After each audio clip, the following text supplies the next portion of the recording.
بسم اللہ الرحمن الرحیم۔ آیت الکرسی پڑھنے کی فضیلت۔ دوستو، ہر مسلمان شخص کے لیے یہ ضروری ہے کہ سوتے وقت اللہ تعالیٰ کا کلام پڑھ کر سوئیں، اور جب ہم قرآن پاک کی سب سے افضل آیت یعنی آیت الکرسی پڑھ کر سوتے ہیں تو اللہ تعالیٰ ہماری حفاظت کے لیے ایک فرشتہ بھیج دیتے ہیں جو برے خوابوں اور تمام برائیوں سے پوری رات ہماری حفاظت کرتا ہے،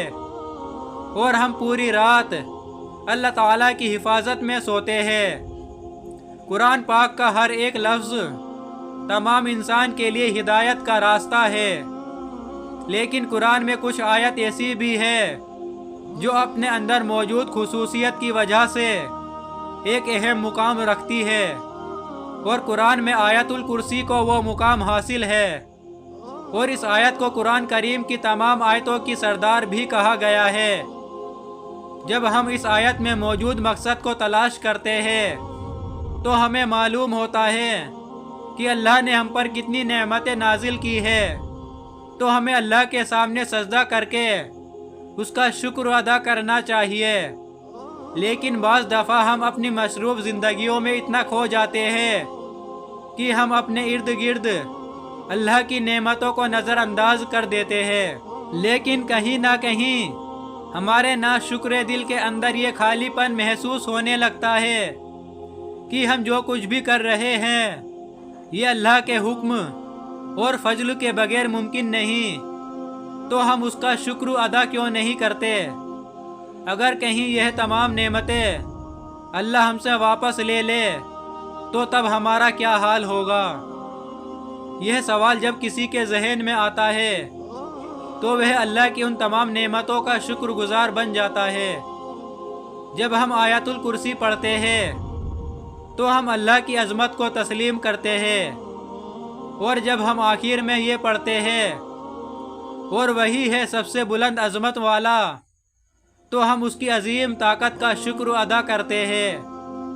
اور جب ہم ہر نماز کے آخر میں آیت الکرسی پڑھتے ہیں تو اللہ ہمارے دلوں کو اپنی نعمتوں کو شکر سے بھر دیتا ہے۔ حدیث پاک میں آیت الکرسی کو قرآن کریم کی سب سے افضل آیت بتایا گیا ہے۔ بچپن سے لے کر اب تک دن میں کئی مرتبہ ہم اسے پڑھتے ہیں، گھر سے نکلتے وقت، گھر میں داخل ہوتے وقت، سفر میں، کسی بھی مشکل یا مصیبت میں، لیکن ہم اس کے معنی کو نہیں جانتے۔ حدیث پاک کے مطابق ہر فرض نماز کے بعد اسے پڑھنے سے جنت واجب ہو جاتی ہے۔ جو شخص اسے صبح پڑھے شام تک اللہ کی حفاظت میں رہتا ہے، اور شام کو پڑھنے والا صبح تک اللہ تعالیٰ کی حفاظت میں رہتا ہے۔ نبی کریم صلی اللہ علیہ وسلم نے ارشاد فرمایا، معراج کی رات مجھے 3 نور دکھائی دیے، ایک آیت الکرسی، دوسرا سورہ یاسین، اور تیسرا سورہ کوثر کا نور ہے۔ اللہ تعالیٰ نے ارشاد فرمایا، جو اس کا پڑھنے والا ہوگا وہ میری زیارت ضرور کرے گا۔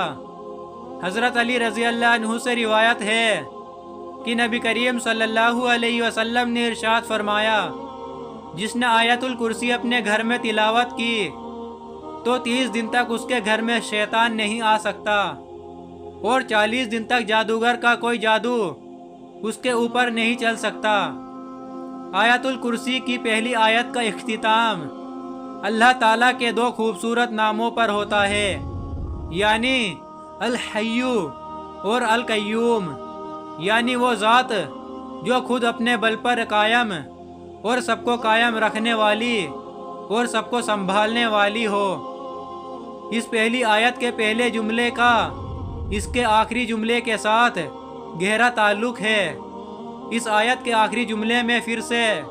اللہ کے 2 نام آئے ہیں جو اس طرح ہے، اور وہی ہے سب سے بلند عظمت والا۔ اس آیت کے دوسرے جملے میں اللہ تعالیٰ فرماتا ہے، نہ اس کو اونگ آتی ہے اور نہ نیند، تمام مخلوقات وقت کے ساتھ سست پڑ جاتی ہے، آرام مانگتے ہیں، نیند چاہتے ہیں،